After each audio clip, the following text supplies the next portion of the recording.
Okay, so we're going to talk about insomnia and Hashimoto's. And I can't believe I haven't talked about this one yet because it's so huge. I mean, really, sometimes when people will, they'll say, okay, doc, they know who I am or something like that. I'm talking to people and they're like, oh, wow, well, I can't go to through, this, can't go through your program or whatever. I can't do my diet or whatever. What's like one of the one things you would have me change?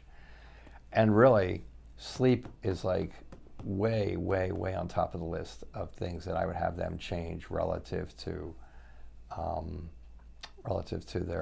their immune problem.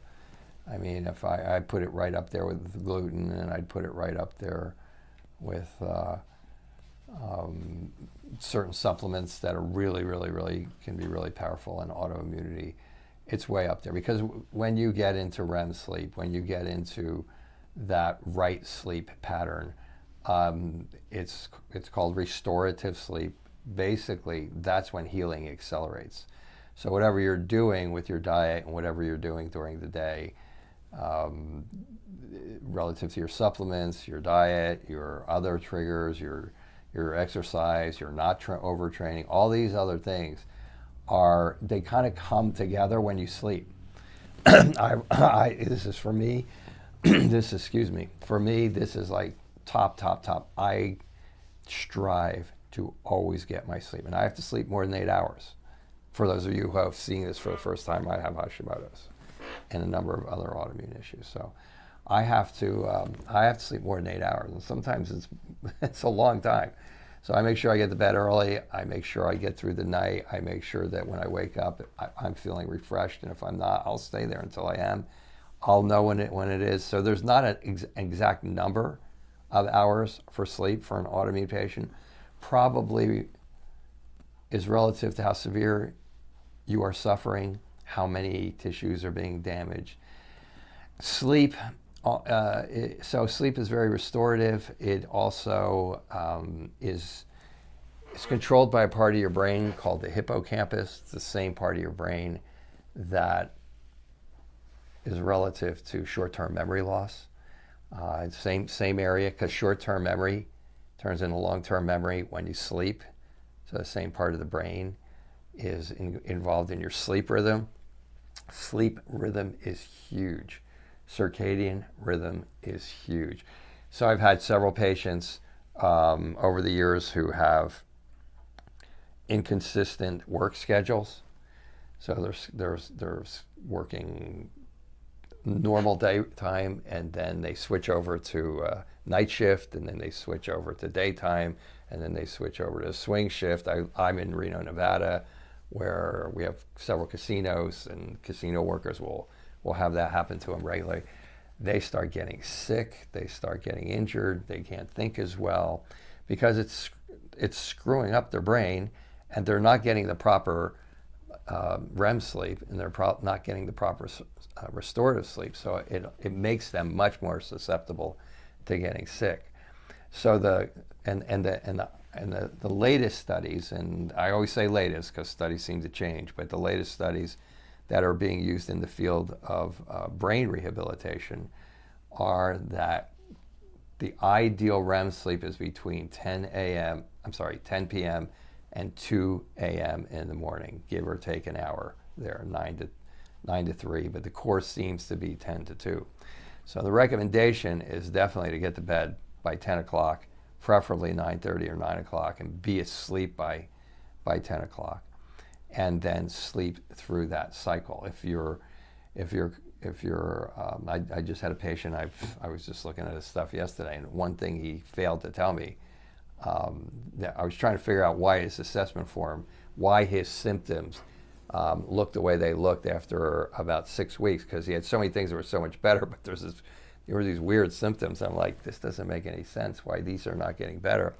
Well, sometimes he doesn't go to bed until 5 in the morning, and sometimes he goes to bed at 1 in the morning, and sometimes he goes to bed at 3 in the morning, and sometimes he goes to bed at 9:30 at night.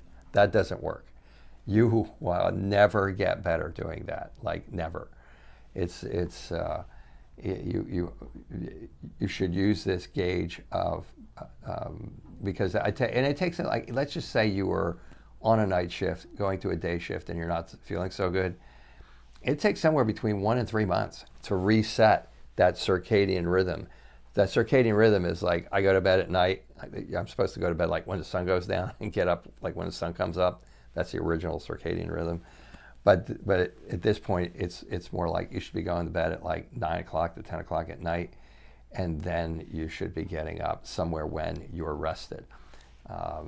People argue people argue that could be 6 to 12 hours, depending on who that individual is. But you should always keep your basic going to bed time as close to normal as possible, and it takes anywhere from like 4 to 12 weeks to reset that in your brain. And if during that period of time your short-term memory isn't very good, and you're running into doors and you're falling asleep at the office at the wrong times, this is going to be why, because you're resetting something in the brain that controls when you wake up. The things that control, truly what controls sleep in general is stress and blood sugar. Okay, but both stress and blood sugar directly affect this hippocampus part of your brain that controls your circadian rhythm. That's sleep.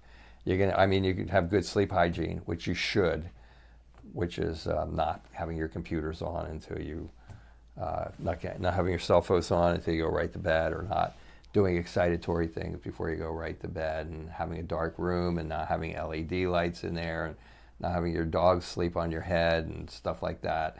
But if you have these, but you can have, if you have the other three, if you have the blood sugar under control, and your stress responses are under control, and you're going to bed at 10 o'clock, even poor sleep hygiene isn't going to stop you from sleeping.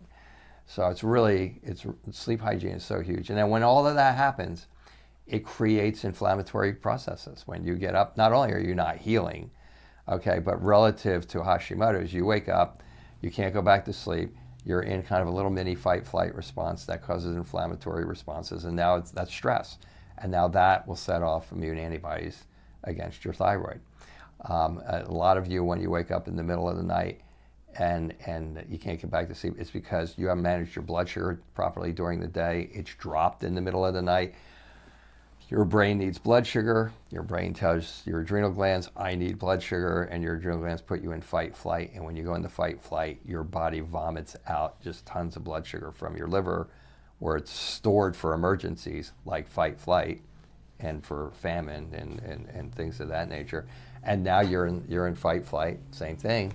Now you're putting out stress hormone, the stress hormone is called cortisol. Now you're putting out stress hormones. That flares up inflammation, boom, attack to the thyroid. So insomnia is a big one. To me, sleep is like the number one lifestyle change that has to happen for a person to really get the types of results they want when they're trying to get treated for Hashimoto, or if you're not trying to get treated for Hashimoto's. It's like the number one lifestyle change that you need to make.